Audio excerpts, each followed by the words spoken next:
सध्या आता बळी चाललेले आहेत. आजचा आकडा म्हणाल तर 4,19,090 or 4,19,090 have been killed. All news channels are saying that it's one of the biggest killers. But there is also a news that a research shows that every year 10 lakh seabirds and 1 lakh sea mammals are killed by marine pollution. म्हणजेच marine pollution हे 261% जास्त जणांना मारत आहे. It is killing 261% more. It's responsible for 261% more deaths than COVID-19 right now, and that too every year. And we are still talking about COVID-19. सो म्हणूनच आज आपण बघणार आहोत marine pollution या विषयावरती थोडीशी माहिती. सो चला सुरू करूया. सो मरीन पोल्युशन काय आहे? बऱ्याच जणांना आपल्याला लहानपणापासून माहिती आहे की समुद्राचं प्रदूषण म्हणजे काय असतं, काय प्रकारे होतं, जे आपल्या डोळ्यांसमोर दिसतं. तर आपण थोडा त्याचा आढावा घेऊया. पण आपण जास्त बघणार आहोत की या प्रदूषणा पलीकडचं प्रदूषण. सो जशी एक पुस्तकी रटलेली अशी डेफिनेशन की हे म्हणजे nothing but it is introduction by man directly or indirectly of substances or energy like heat to the marine environment, causing hazards to human health, hindrance to marine activities, or impairment of quality of sea water. So definition मध्ये काही ठेवलेलं नाहीये. Let's see की याचे majorly sources कुठले आहेत. हे marine pollution होतं कुठून कुठून आपल्याकडे. आता मरीन पोल्युशन आपल्याकडे होतं सेडिमेंटेशन पासून, जी माती वाहून जाते किंवा ज्या पदार्थ वाहून जातात आपल्या पृथ्वीवरनं समुद्रात जातात आहे ते आता प्रचंड प्रमाणावर वाढलेलं आहे. त्याच्यापासून रन ऑफ आहेत, त्याच्यापासून मरीन पोल्युशन होतं. कारण त्याच्यामध्ये जे फर्टिलायझर पेस्टिसाइड वापरले जातात ते सरफेस रन ऑफ वरनं समुद्रात जातात आणि त्याच्यापासून पोल्युशन होतं. आपले एफ्लुएंट्स आहेत, सीवेज, ऑइल स्पिल्स आहेत. So all the chemicals that we are entering into the oceans, that is pollution. Thermal pollution, like in second lecture Deepak sir talked about marine bleaching due to the temperature increase, so that and also the coastal areas that are getting developed into new energy projects. Now, all the hot water that gets into the ocean, that causes the thermal pollution or the energy pollution. Then very important one, solid waste pollution, that is very much visible to us. And but definitely not the least, the biological pollution. This is the pollution transported from one place to another due to ballasting. Ballasting is a process that ship industry uses to balance. They fill in the water and then they dump it at other place to maintain the balance. So let us see what is sedimentation. Now globally, sedimentation is a natural phenomena. So your rivers will take all the sediments to the sea and deposit it there. It is an important aspect of Earth's nutrient cycle because these rivers bring all the nutrients to oceans. Deepak Apte sir did talk about the dam. Someone had asked him a question about dam building and he said that yes, it is important. But we have tilted the balance. Annually, it is estimated through a study that 15.5 billion tons of sediments reach ocean every year. Out of this, 6 billion ton is natural and the remaining 9.5 billion is man-made or anthropogenic. Now, if you will see, Asia contributes to 80% of total sediments going into. Now, what does this mean? These are just numbers. What do they mean? What do you mean by 9.5 billion? That means humans are responsible for dumping 9.5 crore whales sediments into the ocean every year. We know that every whale weighs around 100 tons.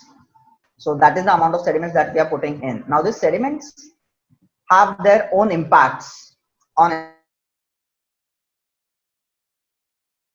the sea grass habitat. So they talk about, Deepak Apte sir about sea grasses and they are reducing in number. So on the lower right hand corner, you can see a seagrass before and after image. So this is majorly has happened due to the sedimentation in it. Now sedimentation causes turbidity. These sea grasses can't photosynthesize and gradually they die out. Then these are all images where sedimentation has caused havoc. So fisheries definitely decreases. You can see due to high turbidity, there is a fish dying. This is Mumbai region photographs right from 1988. This is how our coastal water used to look, and now this is how it looks in 2018. There is loss of fish due to gills getting clogged by these dust particles, sediment particles, loss of wetlands because of the heavy deposition. There are heavy changes in fish migration that you can see. There are a lot of bad impacts of these sediments. The second thing that estimated that 80% of total chemical pollution that happens in ocean is due to our agriculture runoff. Now, this graph just shows how much amount that we use. These are quantities in million tons, out of which nitrogenous waste 20% has lost to runoff. Phosphorus waste is around 70% we lose it.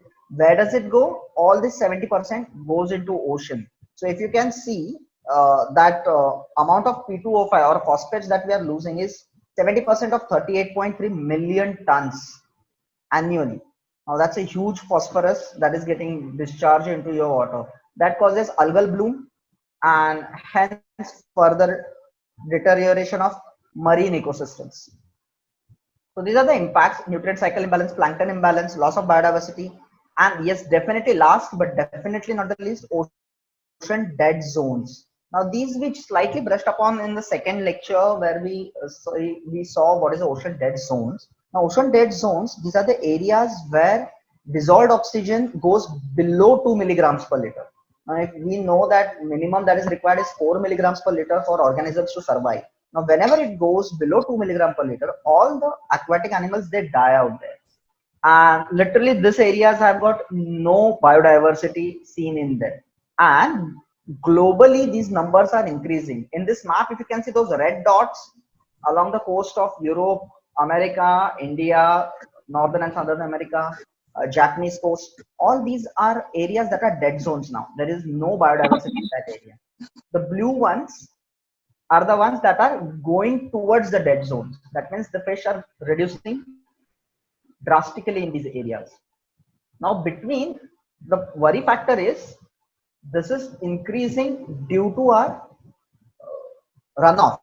So the runoff causes algal blooms. Algal settle down after dying, and in the lower areas they get decomposed, and all the oxygen is utilized, reducing all the oxygen in that water column.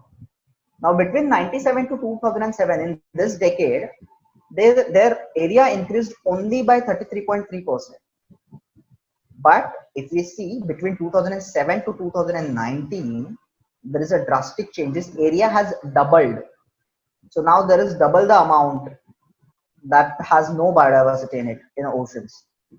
In 2017, a study showed there is a 22,730 square kilometers of our oceans are no more biodiversity rich. They are dead zones.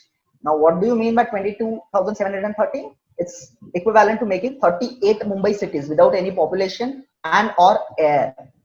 So that's how big impact that agriculture runoff has caused to this world. Now, wastewater and chemicals.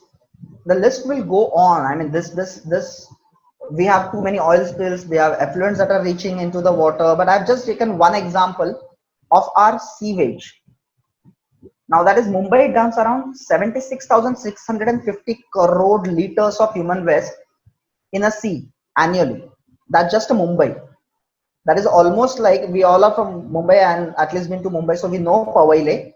So it is almost like we are putting in sea 1.7 times more sewage than total volume of a Powai Lake. That's what is the amount that goes into ocean.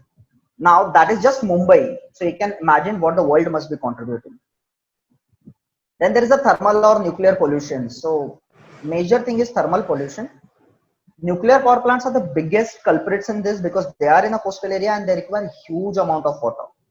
They are generally in a temperature, here indicates that this is the temperature of the water that is released into the ocean. This is the quantity of the water that is released per every megawatt of electricity. and this is the amount of energy that we are putting in. These numbers are insignificant. What we can talk insignificant, when I say, we don't mean to go into numbers, but this is energy that is equivalent to, you can boil around 75 buckets of water, totally boil down 75 buckets of water for every megawatt of electricity. Now where does this energy go? This energy goes into increasing surface temperature of sea. Now this not only affects the biodiversity, but currently if you have seen this anomalous behavior of climate that has come up, that is, there are too many cyclones. Now cyclones are directly proportional to the surface water temperatures. So definitely not only biodiversity, but these things are going to affect us as well. Now let's come down to biological pollutions. Now we know that ballasting is where you fill in the water in a sea to maintain its weight, so it remains buoyant, it remains floating during unload. And while you are loading the sea, you will deballast, that is, you will take out the water. So as the weight is loaded on the boat, this water is taken out. Generally, these cargo ships, they will ballast at one place and deballast at other place. Now what is happening is, if you can see at the bottom of the screen, these are the microscopic larvae of crustaceans that are there in seawater. Now, along with the water, these crustacean larvae, they come into the water and they get dumped someplace else. Now, these are not their habitat, so they grow very fast. They do not have their natural predators. They grow really fast. This image here just shows. This image here will show you the traffic. This is a daily boat traffic, cargo ship traffic that happens in a world. So you can say it's a really crowded path. So you can imagine how many gallons of water must be getting transported across oceans. The three major culprits that are globally seen now are zebra mussels, sea walnut, and green crabs. Now their larvae have caused devastations. Now what do? They go to the other seas, they compete. Now all of them will have sedentary larvae. They will go and occupy the spaces. They will compete for the food, will compete for the space, will compete for the resources.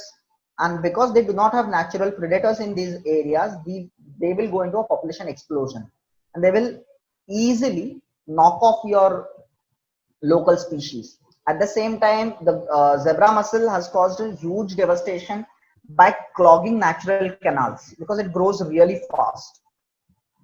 So that's a big issue that is coming up through ballasting.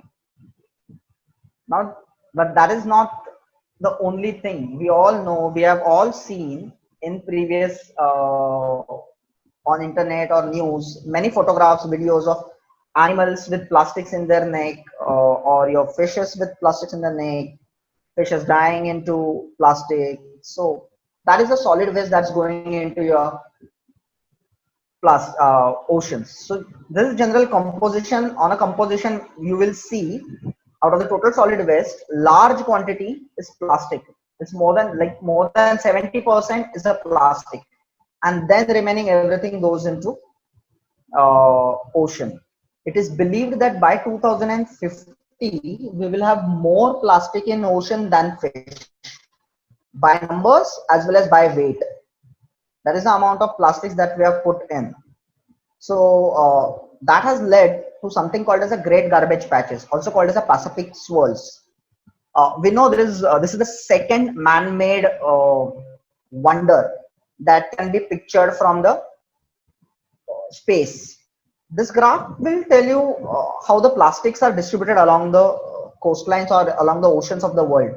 Now this first image shows you a plastic that is between 0.33 to 1.1 mm in size. Now India, in all three categories, you'll see this east coast of India is heavily affected, okay, as well as the Pacific Ocean regions. These are the big plastics. The last image is the big plastics, more than 200 mm.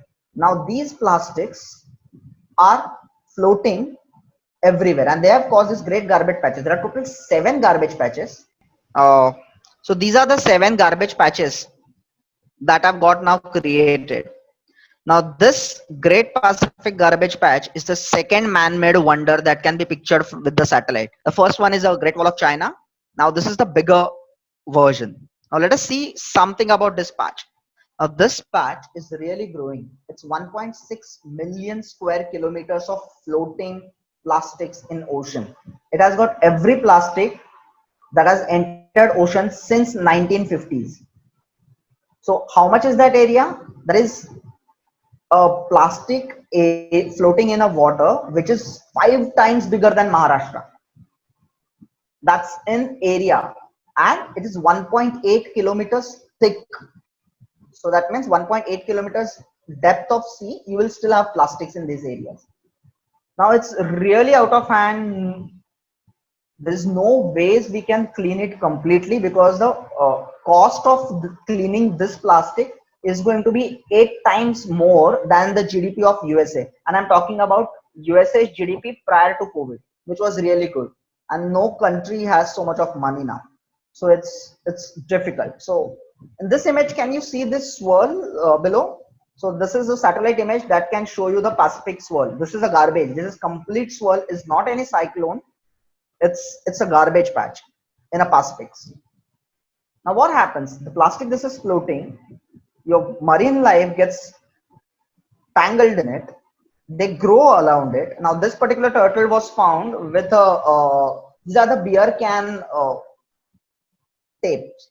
So it stuck into it, and as it grew around it. So it has got severe deformities in its internal organs. Its internal organs are shifted due to this space being crunched.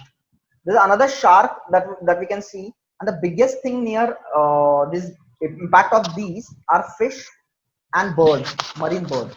Now this particular fish is hardly 2 inches, and this fish was found to have mm, 64 pieces of plastic. mm, Tiny, tiny pieces. And this is a small chick of albatross bird. If you know, albatross is one of the largest flying birds. Its chick is around 2.5 feet tall. So this particular chick has been found to have chicks have had around 200, 300, even 350 pieces of plastics in their stomach.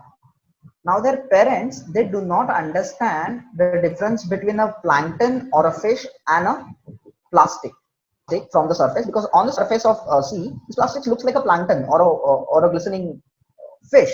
So it will just collect and feed its baby. And this plastic will not come out of its system. So it will slowly fill up its stomach. And then the chick would die due to starvation because he will not have any place in his food, in his stomach for food, and then he will die out of starvation. There are many birds who are dying like this in these areas. So we move on and focus more on this plastic. Now we do see all this plastic around us, and hence it's easy. But there is a bigger menace that has entered this scenario now. That is called as a microplastics. The plastics that are very small. This plastic that enters into ocean gets affected by your ocean currents, tides, solar radiations, salinity, and then it churns this plastic, breaks this plastic, changes its surface characteristics, and makes it into fine particles. Now, what are these microplastics? These are any plastics that are less than 5 mm. The ones that are less than 1 micrometers are called as a nanoplastics. Even they are there. Right? So let's see what are their types. First is a primary microplastic. Primary microplastics are the ones that get generated as microplastic itself. Some of their sources, we are going to see the sources more afterwards. And the secondary microplastics are the plastics that are generated after action of natural phenomena on normal plastic. So you can see the microplastics will be generated from bigger bottles. Now these bigger bottles first will get discoloration, then their surface morphology will change due to heat and salinity, then their size will reduce, and then there will be crystallinity changes in it. It will be very fine plastics. And this plastic can enter our world. Now, generally people have tendency to think that plastics, these microplastics are very severe. We are going to see that, and people generally have a notion that industries are causing it. But in terms of microplastics, it's not so. If you can see, 77% of primary plastics are of household origin. They generate at us, while only 23% are from the industries. Now, from where do they originate? From synthetic fibers. So whenever we are putting our washing machine with our synthetic clothes in it, the fibers will come off and we drain the washing machine. And these microfibers will soon enter into your drainage and finally into your marine life. No existing filtration system can remove it. The ones that we use for public sewage treatments. Osmoregulation and other things are, yeah, osmosis is there, but then that's way too expensive, and we do not use it for public system. So this will enter into ocean. There are face washes, face scrubs apparently you get with such nice small beads. These small beads are nothing but plastic beads. They are for the purpose of causing scrubbing actions. Now these all end up in your sink, end up in the water, and they finally go into the ocean. Rugs, designer, uh, uh, so many designer clothing that we have, floor coverings. Then it will enter. There is a toothpaste. So toothpaste also have many times granules, not the menthol granules, but the blue granules that are used for the scrubbing actions. That too has a microplastic, and it goes into a drain. We all know we have to change car or bike tires after some time. We know the matter can neither be created nor be destroyed. It will get converted just like energy, right?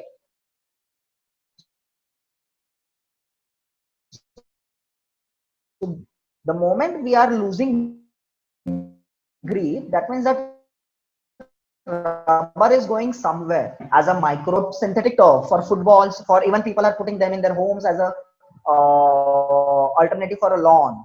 Now these generate large quantities of microplastics from our homes. Then there are paints on the road. Now this is the road paint, and this is how it ends up in the ocean. Small, if you can see, there are small fractures. The small fractures are they're gonna become a small granules, and these small granules are gonna get airborne and get deposited in the water. And these small granules are toxic. Then we have sieves. Now sieves we generally wash. The sieves are going to lose after a few years. These sieves become brittle and they just break off. It's because it's losing its microfibers. There are Scotch Brites. There are other washing aids.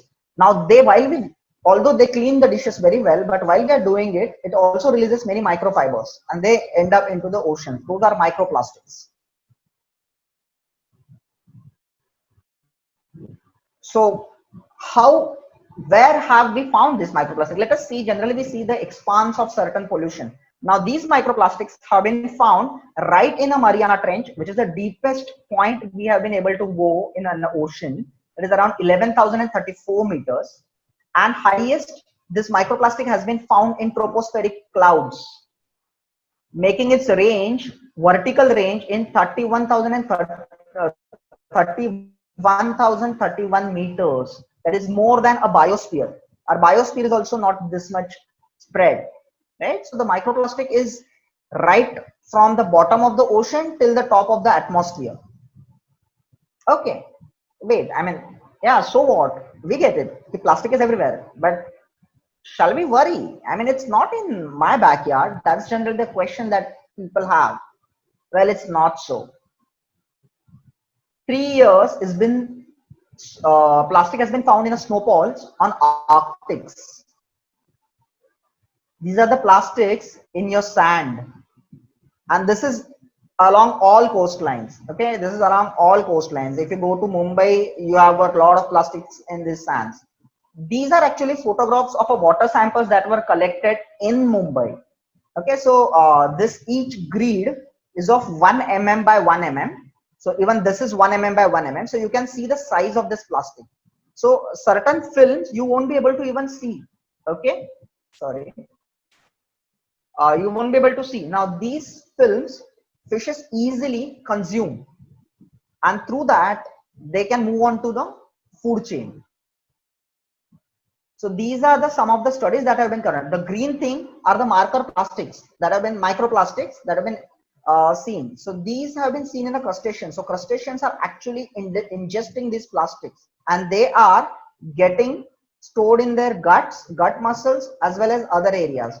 So is it only restricted to these small invertebrates? No. Then there was a study that was carried out on rats grown in a controlled environment, whether it is getting that microplastic. Now the liver section shows, you can see the green dots here. They are all microplastics. It's getting stored in our livers. Kidneys, yes, it is getting stored in kidneys, and as well as gut tissues. So generally people have, people who eat fish, they tend to say, okay, it doesn't matter, we remove the gut anyways while we are eating, so the microplastics won't reach us. Now this particular finding will make you wonder, is it so? Well, this is not the only thing where it has come up. The microplastics are in air as well. A recent study shows that an average human being is consuming 39,000 to 52,000 microplastic, is ingesting it through water or food. At the same time, he or she is inhaling more than 74,000 of microplastic uh, fibers or particles every year. So it's in our lungs as well. So this is the particular fibrous microplastic this is seen inside a lung TS. Okay. So then something scary. This is the microplastic in a salt. If you can see this diagram on the right hand side, this is a salt crystal and this is a microplastic.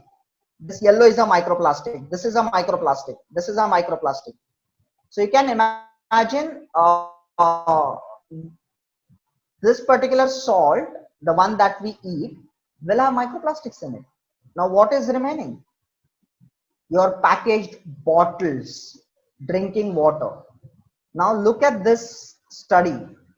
India, the Bisleri showed, the Bisleri which we generally say it's a good water. The study showed that the Bisleri had 0 to 5,230 microplastic particles per every liter of water. Now this is a packaged water.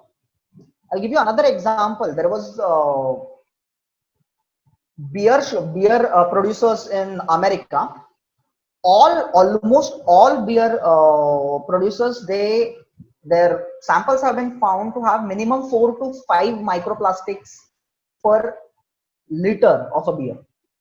Now that's also very high, and this is water. There's another case study where in a Europe that the beer company, they saw the microplastic in their samples and they were confused. How did this happen? Because their entire water came from a glacier. So when the glaciers were seen, then it was found out the glacier water also now has a microplastic. Now where does it come from? Because our raindrops have got microplastics now. So it is raining plastics in the world, and through these rains, then it reaches our glaciers or Himalaya. So you can see Bisleri and Aquafina. These are the two big brands of bottles that we generally buy. Both of them have microplastics inside them, and we can't see. That's a crystal clear water. And the global study shows 93% of total bottles that were tested showed microplastics in it.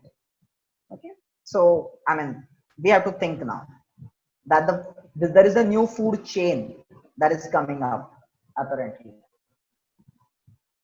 So now it's your choice whether to look into it very nicely or maybe just move on. I mean, eat plastic. Soon, I'm pretty sure soon the plastic surgery is gonna have a new meaning to it. Thank you.